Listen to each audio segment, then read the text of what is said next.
지난주 진료실에서 만난 73세 김순덕 어르신이 하신 말씀이 잊히지 않습니다. 선생님, 저는 20년째 혈압약을 먹고 있는데 혈압이 왜 자꾸 오르내리는 거예요? 약을 먹어도 소용이 없는 건 아닌가요? 그렇다면 혈압약만으로 정말 고혈압을 관리할 수 있을까요? 혹시 약에만 의존하고 있는 건 아닐까요? 오늘 이 영상을 끝까지 보시면 혈압약 없이도 혈압을 안정시키는 놀라운 방법을 알게 되실 겁니다. 앞으로 이런 건강 정보들을 놓치지 않으실 수 있도록 구독과 좋아요, 알림 설정 공유까지 해주세요. 자, 이제 이 정보에 대해 말씀드려 볼게요. 안녕하세요. 저는 심장내과 의사 이건우입니다. 부천에 사는 68세 박영수 어르신의 이야기부터 들려드릴게요. 박영수 어르신은 15년째 고혈압 약을 드시고 계십니다. 처음에는 혈압이 잘 조절되는 것 같았어요. 하지만 최근 몇 년 동안은 약을 먹어도 혈압이 자꾸 오르내렸습니다. 어떤 날은 아침에 재면 정상인데 저녁에는 높아져요. 또 어떤 날은 하루 종일 높은 상태로 유지되기도 했습니다. 박영수 어르신이 저에게 하신 말씀이 기억납니다. 선생님, 저는 약도 빼먹지 않고 먹는데 왜 혈압이 이렇게 들쑥날쑥한 거예요? 나이가 들어서 어쩔 수 없는 건가요? 이런 고민 여러분도 해보신 적 있으시죠? 대구에 사는 71세 최영애 어르신도 비슷한 경험을 하셨습니다. 고혈압 진단을 받은 지 10년이 넘었어요. 처음에는 약 한 알로 충분했는데 지금은 3가지 약을 드시고 있습니다. 그런데도 혈압이 완전히 조절되지 않아서 걱정이 많으셨어요. 혹시 내가 뭔가 잘못하고 있는 건 아닐까요? 약만 먹으면 되는 줄 알았는데 그게 아니었나 봐요. 여러분이 살아온 시간이 얼마나 소중한지 아시죠? 그 긴 세월 동안 몸도 마음도 많은 변화를 겪으셨을 거예요. 혼자가 아니에요. 저도 그렇고 많은 분들이 같은 고민을 하고 있습니다. 고혈압이라는 진단을 받으면 처음에는 당황스럽고 무섭기도 하죠. 하지만 너무 걱정하지 마세요. 올바른 방법을 알면 충분히 관리할 수 있는 질환입니다. 박영수 어르신과 최영희 어르신도 지금은 혈압이 안정적으로 조절되고 계세요. 비결은 약물 치료에만 의존하지 않고 생활 습관을 함께 개선한 거였어요. 사실 많은 분들이 고혈압에 대해 잘못 알고 계신 부분들이 있어요. 첫 번째는 약만 먹으면 된다는 생각입니다. 물론 약물 치료가 중요하지만 그것만으로는 충분하지 않아요. 두 번째는 증상이 없으면 괜찮다는 생각이에요. 고혈압을 침묵의 살인자라고 부르는 이유가 바로 여기에 있습니다. 증상이 없어도 몸속에서는 계속 손상이 진행되고 있거든요. 세 번째는 나이가 들면 어쩔 수 없다는 체념입니다. 물론 나이가 들수록 혈관이 딱딱해지는 건 자연스러운 현상이에요. 하지만 적절한 관리를 하면 충분히 예방하고 조절할 수 있습니다. 이제부터 고혈압이 왜 생기는지 정확히 알아보겠습니다. 원인을 알아야 올바른 대처 방법을 찾을 수 있거든요. 고혈압이 생기는 이유를 쉽게 설명해 드릴게요. 우리 몸의 혈관을 정원에 있는 호스라고 생각해 보세요. 젊을 때는 호스가 말랑말랑하고 탄탄해서 물의 압력을 잘 견뎌냅니다. 하지만 시간이 지나면서 호스가 딱딱해지고 좁아져요. 이렇게 되면 같은 양의 물을 보내려고 해도 압력이 높아질 수밖에 없습니다. 우리 혈관도 마찬가지예요. 나이가 들면서 혈관벽이 두꺼워지고 탄력을 잃게 됩니다. 이를 의학용어로 동맥경화라고 해요. 쉽게 말해서 혈관이 딱딱해지는 거죠. 혹시 여러분도 이런 경험 있으셨나요? 젊을 때는 계단을 뛰어 올라가도 숨이 차지 않았는데 지금은 조금만 움직여도 숨이 차시죠. 이것도 혈관 노화와 관련이 있습니다. 그럼 왜 혈관이 딱딱해질까요? 가장 큰 원인은 혈관벽에 기름기가 쌓이는 거예요. 콜레스테롤이라고 들어보셨을 텐데요. 이 콜레스테롤이 혈관벽에 달라붙으면서 혈관이 좁아지고 딱딱해집니다. 두 번째 원인은 염분 과다 섭취입니다. 우리나라 음식은 대부분 짠 편이에요. 김치, 된장찌개, 젓갈류 등 맛있는 음식들이 대부분 짜죠. 염분을 많이 섭취하면 몸에서 물을 많이 저장하려고 해요. 그러면 혈액의 양이 늘어나면서 혈압이 올라갑니다. 세 번째는 스트레스입니다. 스트레스를 받으면 우리 몸에서 아드레날린이라는 호르몬이 나와요. 이 호르몬이 혈관을 수축시켜서 혈압을 높입니다. 요즘 시대를 살아가시는 시니어분들은 스트레스가 많으실 거예요. 자식들 걱정, 경제적 어려움, 건강 문제 등등 말이죠. 네 번째는 운동 부족입니다. 젊을 때는 직장일로 자연스럽게 움직였는데 나이가 들면서 활동량이 줄어들죠. 운동을 하지 않으면 심장이 약해지고 혈관의 탄력성도 떨어집니다. 다섯 번째는 흡연과 음주입니다. 담배의 니코틴은 혈관을 수축시키고 혈관벽을 손상시켜요. 과도한 음주도 혈압을 올리는 원인이 됩니다. 여섯 번째는 비만입니다. 체중이 늘어나면 그만큼 더 많은 혈액이 필요해져요. 심장이 더 많은 혈액을 펌프질해야 하니까 혈압이 올라갑니다. 일곱 번째는 수면 부족입니다. 잠을 제대로 자지 못하면 스트레스 호르몬이 증가해서 혈압이 올라가요. 특히 수면 무호흡증이 있으면 혈압 조절이 더 어려워집니다. 마지막으로 유전적 요인도 있어요. 부모님이나 형제자매 중에 고혈압이 있다면 본인도 생길 가능성이 높습니다. 하지만 유전적 요인이 있다고 해서 포기할 필요는 없어요. 적절한 생활 습관 관리로 충분히 예방하고 조절할 수 있습니다. 이런 여러 원인들이 복합적으로 작용해서 고혈압이 생기는 거예요. 그래서 약물 치료만으로는 한계가 있는 겁니다. 근본적인 원인들을 함께 해결해야 효과적으로 관리할 수 있어요. 여러분의 상황에 맞는 방법을 찾는 것이 가장 중요합니다. 고혈압 정도와 연령, 생활 습관에 따라 접근 방법이 달라져야 해요. 먼저 혈압 수치별로 알아보겠습니다. 정상 혈압은 수축기 120 이하, 이완기 80 이하입니다. 고혈압 전 단계는 수축기 120에서 139, 이완기 80에서 89예요. 1단계 고혈압은 수축기 140에서 159, 이완기 90에서 99입니다. 2단계 고혈압은 수축기 160 이상, 이완기 100 이상이에요. 고혈압 전 단계에 계신 분들은 아직 약물 치료가 필요하지 않을 수 있어요. 2단계에서는 생활 습관 개선만으로도 충분히 정상 혈압으로 되돌릴 수 있습니다. 특히 체중 감량과 염분 제한이 가장 효과적이에요. 1단계 고혈압이신 분들은 3개월 정도 생활 습관 개선을 시도해 보세요. 만약 개선이 되지 않으면 의사와 상담해서 약물 치료를 고려해야 합니다. 하지만 약물 치료를 시작해도 생활 습관 개선은 계속 유지하셔야 해요. 2단계 고혈압이신 분들은 즉시 약물 치료를 시작하시는 게 좋습니다. 이 정도 혈압이면 심혈관 질환의 위험이 매우 높거든요. 약물 치료와 함께 적극적인 생활 습관 개선이 필요해요. 연령별로도 접근 방법이 달라집니다. 60대 초반이신 분들은 아직 체력이 있으니까 운동을 늘리는 것부터 시작하세요. 주 3회 이상 30분씩 걷기 운동을 해보세요. 처음에는 천천히 시작해서 점차 시간과 강도를 늘려가시면 됩니다. 60대 후반에서 70대 초반이신 분들은 안전을 최우선으로 하세요. 갑작스럽게 무리한 운동을 하면 오히려 위험할 수 있어요. 집 근처를 천천히 산책하는 것부터 시작하시고 관절에 무리가 가지 않는 운동을 선택하세요.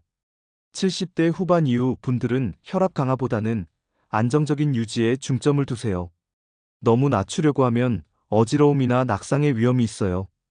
의사와 상담해서 본인에게 적절한 목표 혈압을 정하시는 게 중요합니다. 동반 질환이 있으신 분들을 위한 가이드도 드릴게요. 당뇨병이 있으신 분들은 혈압 조절이 더욱 중요해요. 당뇨와 고혈압이 함께 있으면 합병증 위험이 훨씬 높아지거든요. 혈당 관리와 혈압 관리를 동시에 하셔야 합니다. 신장 질환이 있으신 분들은 염분 제한을 더욱 엄격하게 하세요. 신장이 나쁘면 염분 배출이 잘 안 되어서 혈압이 더 쉽게 올라가요. 또한 단백질 섭취도 조절하셔야 할 수 있습니다. 심장 질환이 있으신 분들은 무리한 운동을 피하시고 의사의 지시에 따라 적절한 강도의 운동을 하세요. 갑작스러운 혈압 변화가 심장에 부담을 줄 수 있거든요. 혈압약을 복용 중이신 분들을 위한 특별한 주의사항도 있어요. 혈압약을 드시는 분들은 절대로 임의로 중단하시면 안 됩니다. 갑자기 끊으면 혈압이 급격히 올라가서 위험할 수 있어요. 만약 부작용이 있다면 의사와 상담해서 다른 약으로 바꾸거나 용량을 조절하세요. 혈압약의 종류는 정말 많아서 본인에게 맞는 약을 찾을 수 있을 거예요. 또한 혈압약을 드시는 시간도 중요해요. 대부분의 혈압약은 아침에 드시는 게 좋지만 개인차가 있을 수 있어요. 의사의 지시에 따라 정해진 시간에 규칙적으로 드세요. 가족력이 있으신 분들은 더욱 적극적인 예방이 필요해요. 부모님이나 형제자매 중에 고혈압이 있다면 20대부터라도 정기적인 혈압 측정을 하시는 게 좋습니다. 조기 발견이 가장 중요하거든요. 이제 실제로 집에서 할 수 있는 구체적인 방법들을 알려드릴게요. 작은 실천이 쌓이면 큰 변화를 만들 수 있습니다. 먼저 아침 루틴부터 시작해 보겠습니다. 아침에 일어나자마자 혈압을 재지 마세요. 최소 5분은 침대에 앉아 있다가 천천히 일어나세요. 갑자기 일어나면 혈압이 급격히 변할 수 있어요. 화장실을 다녀온 후에 혈압을 재세요. 이때가 가장 정확한 기저 혈압을 알 수 있는 시간입니다. 혈압 측정 전 30분 동안은 커피나 담배를 피하시고 조용한 곳에서 5분 정도 안정을 취하세요. 아침 식사는 가볍게 하시는 게 좋아요. 너무 많이 드시면 소화 때문에 혈압이 변할 수 있거든요. 현미밥 반 공기와 나물 몇 가지 된장국 한 그릇 정도가 적당합니다. 과일은 바나나나 사과 같은 칼륨이 풍부한 것을 드세요. 아침 운동은 30분 정도 가벼운 산책으로 시작하세요. 너무 이른 시간보다는 해가 뜬 후에 하시는 게 좋아요. 새벽 운동은 혈압이 급격히 올라갈 수 있어서 위험해요. 점심시간 관리도 중요합니다. 점심 식사 30분 전에는 물을 한 잔 마시세요. 수분이 부족하면 혈액이 끈적해져서 혈압이 올라갈 수 있어요. 점심 메뉴를 선택할 때는 나트륨 함량을 확인하세요. 라면이나 찌개류보다는 구이나 나물 반찬을 선택하시는 게 좋아요. 외식을 할 때는 양념을 적게 해달라고 요청하세요. 점심 식사 후에는 10분 정도 가벼운 산책을 하세요. 식후 혈압이 떨어지는 것을 예방할 수 있어요. 특히 나이가 들수록 식후 저혈압이 생기기 쉬우니까 주의하셔야 해요. 오후에는 스트레스 관리에 신경 쓰세요. 깊은 호흡을 5분 정도 해보세요. 코로 천천히 들이마시고 입으로 천천히 내쉬는 걸 반복하세요. 이것만으로도 혈압이 5에서 10 정도 떨어질 수 있어요. 오후 간식으로는 견과류를 한 줌 정도 드세요. 아몬드나 호두에 들어있는 불포화 지방산이 혈관 건강에 도움이 돼요. 하지만 너무 많이 드시면 칼로리가 높으니까 주의하세요. 저녁 시간에는 더욱 신경 써야 해요. 저녁 6시 이후에는 염분 섭취를 최대한 줄이세요. 밤에 염분을 많이 드시면 다음날 아침 혈압이 높아질 수 있어요.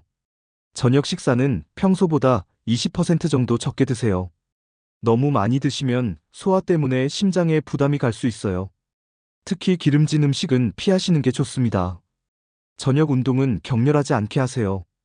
가벼운 스트레칭이나 요가 정도가 적당해요.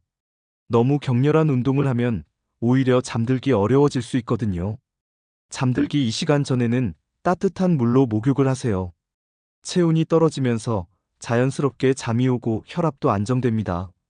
하지만 너무 뜨거운 물은 피하세요. 잠들기 1시간 전에는 모든 전자기기를 끄세요. 스마트폰이나 텔레비전의 블루라이트가 수면을 방해할 수 있어요. 대신 책을 읽거나 조용한 음악을 들으세요. 주말에는 평소보다 30분 늦게 일어나셔도 괜찮아요. 하지만 너무 늦잠을 자면 생체 리듬이 깨져서 월요일에 혈압이 올라갈 수 있어요. 주말 요리를 할 때는 소금 대신 다른 양념을 사용해 보세요. 마늘, 생강, 양파, 허브류 등을 사용하면 소금 없이도 맛있게 요리할 수 있어요. 일주일에 한 번은 혈압일기를 써보세요. 아침, 저녁으로 잰 혈압 수치와 그날의 기분, 운동량, 식사 내용 등을 기록하세요. 패턴을 파악하면 혈압 관리에 큰 도움이 됩니다. 혈압 관리를 집에서 할 수 있는 방법들을 많이 알려드렸지만 병원 진료가 꼭 필요한 경우들이 있어요. 이런 증상은 꼭 병원에서 확인해야 하지만 너무 걱정하실 필요는 없습니다. 먼저 응급 상황을 알려드릴게요. 혈압이 180 이상, 120 이상으로 갑자기 올라가면서 심한 두통이나 가슴 통증이 있다면 즉시 응급실로 가세요. 이런 상황을 고혈압 응급증이라고 하는데 생명이 위험할 수 있어요. 시야가 갑자기 흐려지거나 말이 어눌해지는 증상도 위험합니다. 뇌졸중의 전조 증상일 수 있거든요. 한쪽 팔다리에 힘이 빠지거나 심한 어지러움이 있을 때도 마찬가지예요. 가슴이 쥐어짜는 듯이 아프거나 숨이 심하게 차는 증상이 있다면 심장 문제일 수 있어요. 이런 증상들은 절대 참지 마시고 즉시 병원에 가셔야 합니다.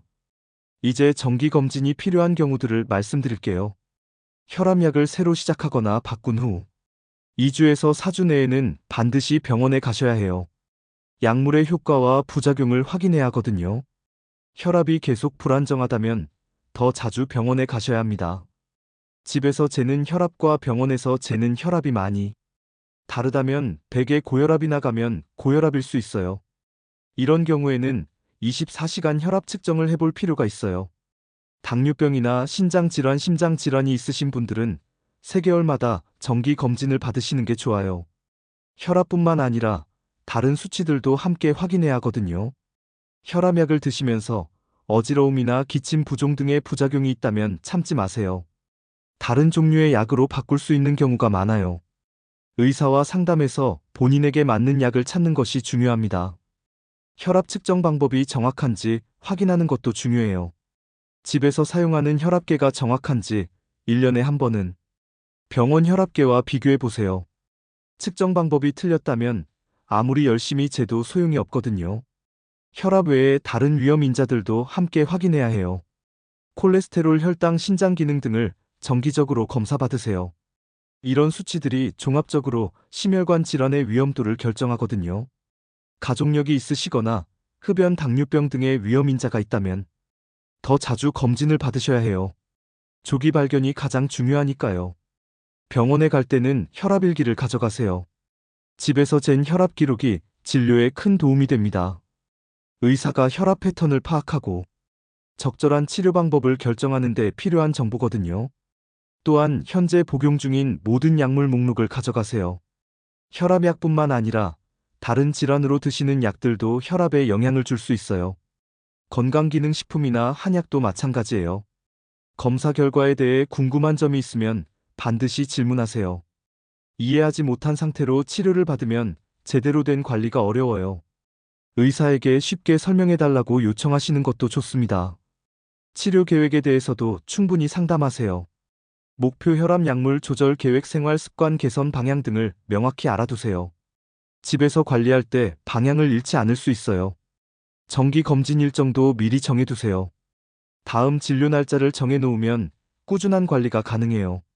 캘린더에 표시해 두시거나 가족들에게 알려두시는 것도 좋습니다. 마지막으로 응급 상황에 대비한 계획도 세워두세요. 가장 가까운 병원의 연락처와 위치를 알아두시고 가족들과도 공유하세요. 혈압 응급 상황은 언제 생길지 모르니까 미리 준비해 두시는 게 안전해요. 지금까지 내용이 도움이 되셨다면 구독과 좋아요 부탁드려요. 앞으로도 놓치기 쉬운 건강 정보들을 정확하게 알려드리는데 큰 도움이 됩니다. 혈압 관리는 하루아침에 되는 것이 아니에요. 꾸준한 관리가 가장 중요합니다.